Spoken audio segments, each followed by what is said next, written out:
आपण निजे अनुभव करते आज हूँ प्रतिकूल परिस्थिति परिवेश वर्षा सत्वे जी कर्मी आज उपस्थित होती कोरकोरा पंचायत यू प्रमाणित होची केते दूर विजु जनता दल नवीन पट्टनायक को भल पाँच एवं या जो मैंने देखुवे से मैंने कहे ना से बीजेपी हूँ कांग्रेस हूँ जे 9 तारीख जो नवीन बाबू जे निश्चित भाव मुख्यमंत्री हिसाब से शपथ नेबे आउ एथिरे कई विमत हबार उचित नुहे कारण नवीन बाबू जहाँ करथिले तो लोक ताको अनुभव करछन्ती से विजु स्वास्थ्य कल्याण योजना हो ममता योजना हो यही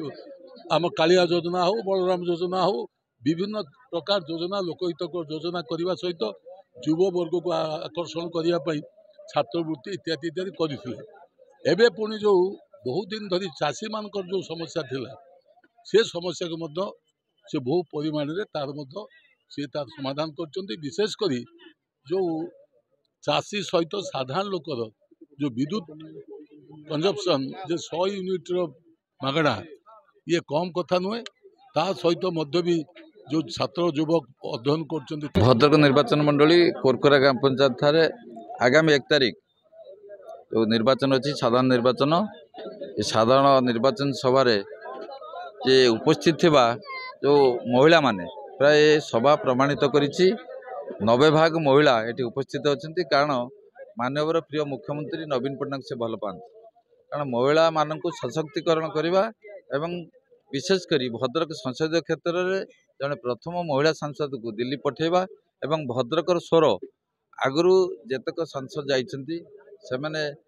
मंजुलता मंडल को भली भद्रकर स्वार्थ कि नेशनल ठार आरंभ कर भद्रकर संसदीय क्षेत्र भित्तिभूमि विकास क्षेत्र में कि स्वर उठे नथिले सेहीपरि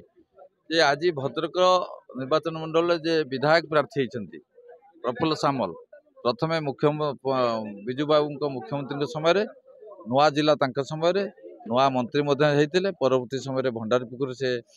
विधायक होते आज आगामी दिन में भद्रक जिला एक नुआ विजन सृष्टि होगा जाऊँगी आगामी दिन में भद्रक संसदीय क्षेत्र में समस्त विजु जनता दल विधायक एवं सांसद प्रार्थी जो द्वितीय बार प्रार्थी होती बहुल भोट्रे विजय हो नवीन पट्टनायक को 6ठ थर मुख्यमंत्री करेंगे। विजु जनता दल को भल पाउथबा लोकंकर ए जनसमावेश एठी जो प्रार्थी होती मान्यवर विधायक प्रार्थी आपणकर प्रफुल्ल सामल एवं सांसद प्रार्थी मंजुलता मंडल समर्थक भल पाए लोक मैंने आगामी रणनीति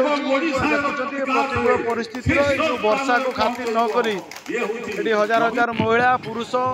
बसिक जो आपंकर अपेक्षा करते निजे लक्ष्य प्रमाणित होची पंचायत आगामी दिन में जो मैंने प्रार्थी होती विपुल संख्यार भोट दे जययुक्त करेंगे।